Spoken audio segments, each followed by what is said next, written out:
इस दुनिया में कोई ओमनीसिएंट नहीं है।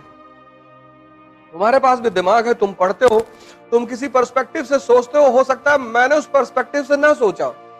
तो जब तुम मुझसे सवाल करते हो तो मैं भी तुमसे कभी कभी सीखता हूं। ना आने का मतलब कुछ बुरा थोड़ी होता है, हर आदमी को सब कुछ थोड़ी आता है। इस फील्ड की जो विधा है, इस फील्ड में जीता कैसे जाता है वो मुझे पता है।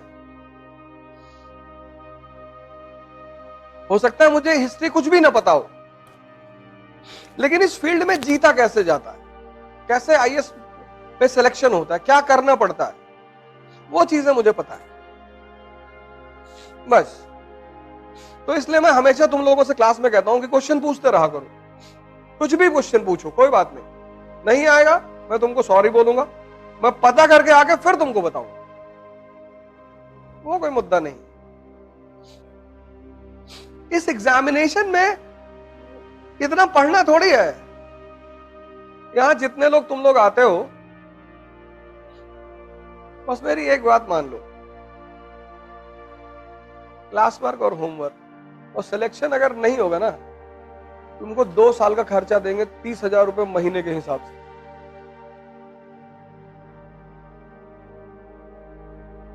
तुम क्यों टेंशन ले रहे हो यार?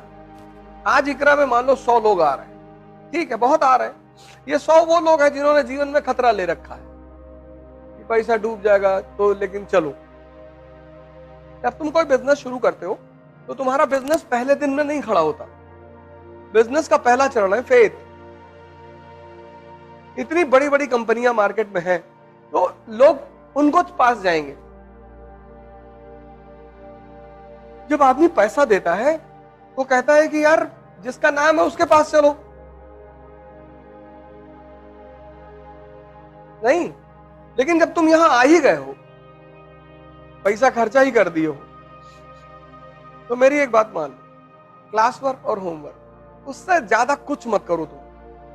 और न्यूज़पेपर, गारंटी तुम्हारा सिलेक्शन होगा, गारंटी।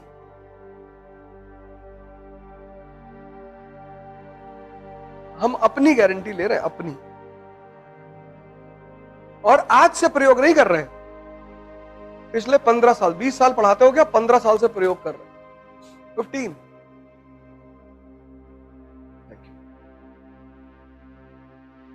चाय है?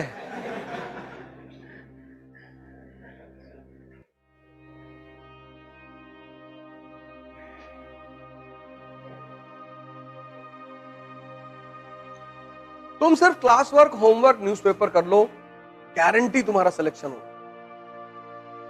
ये हिंदुस्तान में जो 10, 20, 50 लोग मुझे मानते हैं, उसकी वजह यही है। किसी डॉक्टर की जब दवा सूट कर जाती है तभी तो दोबारा तुम उस डॉक्टर के पास जाते हो। इस एग्जामिनेशन में तुम बहुत पढ़ नहीं पाओगे, इतना जान लेना। हाँ, जब तुम्हारी जो क्लास में इकोनॉमी पढ़ाई गई है वो कंसोलिडेट हो गई, हजम हो गई, उसके बाद जब तुम दत्ता सुंदरम उठाओ, अब तुम सोच के देखो, तुम्हारा नेशनल इनकम चैप्टर क्लियर है, सब पता है तुम। अब तुमने दत्ता सुंदरम की किताब उठाई पढ़ने के लिए, कितना देर लगेगा? 10 मिनट, क्योंकि सब तो समझ में पहले से है। नहीं समझे? समझ गए ना? जैसे मैंने तुम्हें पढ़ाया इंडस्ट्रियल रेवोल्यूशन, तुमने कंसोलिडेट कर लिया, हजम कर लिया, फिर किताब उठाया, कितना देर लगेगा? 10 मिनट। तुम इतनी छोटी सी बात नहीं समझ पाते हो, क्योंकि तुम्हारा मन कहता है कि इतनी बड़ी अचीवमेंट इतने छोटे रास्ते से हो जाएगी। सर, ऐसे ही होती है।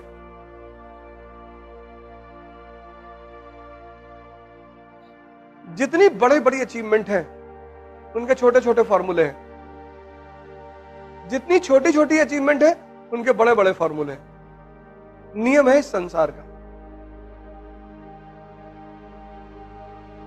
यहां सबको बोलो भैया मैं सच बोलता हूं, तुमको लोग कहेंगे कि झूठा एक नंबर का है, और तुम सबसे बोलो कि मैं झूठ बोलता हूं, तो लोग कहेंगे बहुत सच बोलता है ये आदमी।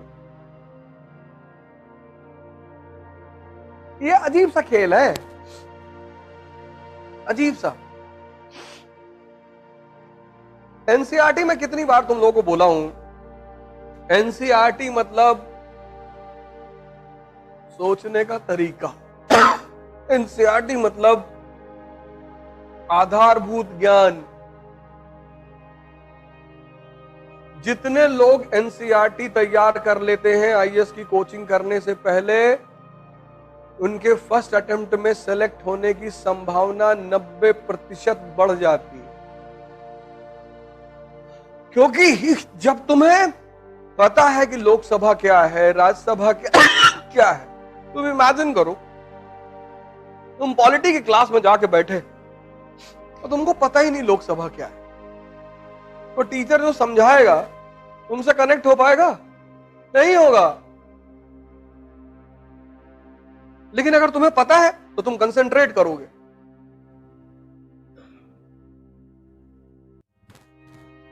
नहीं करोगे फिर तो 50% तुम सीख के आए थे और 50 तुमने क्लास में सीख लिया। जड़ मजबूत हो गई कि नहीं हो गई? किसी को भी आईएएस बनना है पहले अटेम्प्ट में, वो अपनी एनसीईआरटी पर कमांड बना ले। अब जैसे पहला चैप्टर है विपिन चंद्रा का, क्लास 12th वाली एनसीईआरटी है ना विपिन चंद्रा, उसका पहला चैप्टर है 18वीं शताब्दी का भारत, है ना।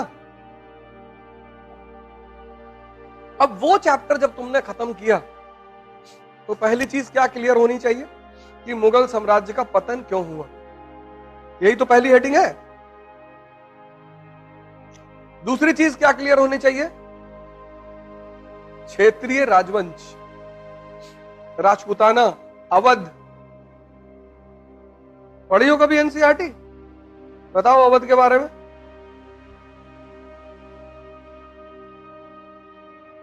तुमने पढ़ा ही नहीं। बस तुमने पढ़ा इस उद्देश्य से, तुमने इस उद्देश्य से तुमने नहीं पढ़ा। तुमने पढ़ा, मैं ये नहीं कह रहा तुमने नहीं पढ़ा, तुमने पढ़ा, पर तुमने उद्देश्य विहीन होकर पढ़ाई की। तुम्हारा पढ़ना बेकार चला गया, तुम्हारी मेहनत बेकार चली गई।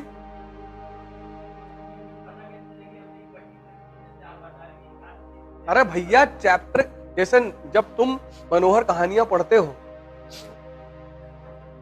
सत्य कथा पढ़ते हो, तो उसमें क्या लिखा होता है? उसकी टाइटल होती है, उसी टाइटल से प्रभावित होकर तो पढ़ते हो। नहीं, बंबई की हसीना ने हंगामा मचाया, अब तुम उसमें क्या खोजोगे कि इस हसीना ने हंगामा कैसे मचाया?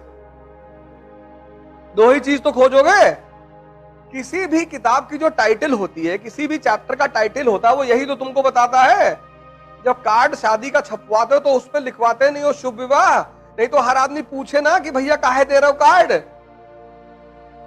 तो जब कार्ड देते हो तो उस पर लिखा होता शुभ विवाह। कहता अच्छा किसका है? कहता मेरे पापा का। अच्छा अच्छा, अबे दे दिए कार्ड, पढ़ लो किसका है। अब सब इंक्वायरी करोगे? तो कोई भी चैप्टर की जो टाइटल होती है, वो टाइटल ये बताती है कि इस चैप्टर में ये चीज, अब 18वीं शताब्दी का भारत, तो किस किस स्तर पर? राजनीति के स्तर पर, अर्थव्यवस्था के स्तर पे, समाज के स्तर पे, तो पता कर लो। नहीं, बंबई की हसीना ने मचाया हंगामा, तो एक चीज उसमें क्या है? हसीना। दूसरा क्या है? हंगामा। तो अब तुम कहानी पढ़ोगे कि कैसे मचाया भाई, तो वही तो चीज ढूंढोगे, हैं? हंगामे वाले पॉइंट ही तो ढूंढोगे।